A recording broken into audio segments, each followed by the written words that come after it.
அன்புள்ள தனுசு ராசி அன்பர்களே, இந்த வார ராசி பலன்.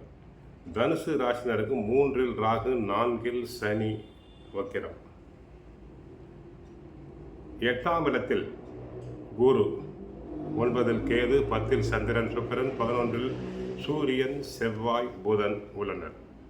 உங்கள் ராசிக்கு முயற்சி ஸ்தானமான 3இல் ராகு, லாபஸ்தானத்தில் சூரியன் செவ்வாய் புதன் இருப்பதால் நீங்கள் நினைத்ததெல்லாம் நடக்கும். என்ன திட்டங்களை மனதில் நினைத்தீர்களோ செயல்படுத்தலாம். எதிலும் தைரியத்தோடு செயல்படுவீர்கள். வாக்குறுதிகளை எளிதில் காப்பாற்றுவீர்கள். மதிப்பு மரியாதை அதிகரிக்கும். உடல் ஆரோக்கிய ரீதியாக இருந்த பாதிப்புகள் எல்லாம் தற்போது விலகி எதிலும் சுறுசுறுப்பாக செயல்படுவீர்கள். தொழில் வியாபாரத்தில் சந்தை சூழ்நிலை உங்களுக்கு சாதகமாக இருப்பதால் நல்ல லாபத்தை அடையக்கூடிய வாய்ப்பு உண்டு. கடினமான பணிகளை கூட வேலைக்கு செல்பவர்கள் எளிதாக முடிப்பர். மற்றவர்கள் வேலையையும் சேர்த்து செய்வர். மாணவ மாணவியர்கள் கல்வி சம்பந்தமான கிரகங்கள் சாதகமாக இருப்பதால் நன்றாக படிப்பர். போட்டித் தேர்வுகளில் வெற்றி பெற்று பெற்றோருக்கும் ஆசிரியர்களுக்கும் நல்ல பெயரை வாங்கி கொடுப்பர்.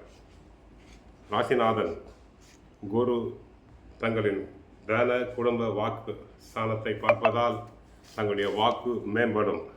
தங்களுடைய வார்த்தைகளுக்கு மதிப்பு மரியாதை கிடைக்கும். சுகஸ்தானத்தில் ஒரு பார்வை பதிவதால் வாகன யோகம் உண்டு. தாயாரின் ஆரோக்கியத்தில் கவனம். முன்னேற்றம் கிடைக்கும். படிக்கும் மாணவர்கள் கல்வியில் முன்னேற்றம் பெறுவர்.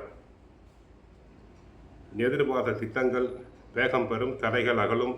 சுபகாரிய முயற்சிகள் நல்லபடியாக நடக்கும். தெய்வ அனுகூலம் கிடைக்கும்.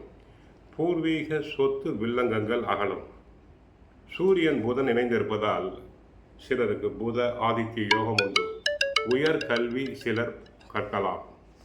4இல் அடுத்து திடீர் செலவுகள் சில நேரங்கள் வரலாம். யாருடைய பிரச்சனையிலும் தலையிட வேண்டாம். யாரையும் நம்பி ஜாமீன் கொடுக்க வேண்டாம். யாருக்கு கடன் கொடுக்க வேண்டாம். கடன் வாங்கவும் வேண்டாம். ஆக தனுசு ராசினருக்கு இதுவரை 7ஆம் இடத்தில் இருந்த குரு பகவான் 8ஆம் இடத்துக்கு அஷ்டமத்துக்கு சென்றுள்ளார். சற்று கவனம் தேவை. கோயிலுக்கு சென்றால் குரு தட்சிணாமூர்த்தி வணங்குங்கள். பாபா கோயிலுக்கு சென்று வணங்குங்கள். கஷ்டங்கள் அனைத்தும் போய்விடும்.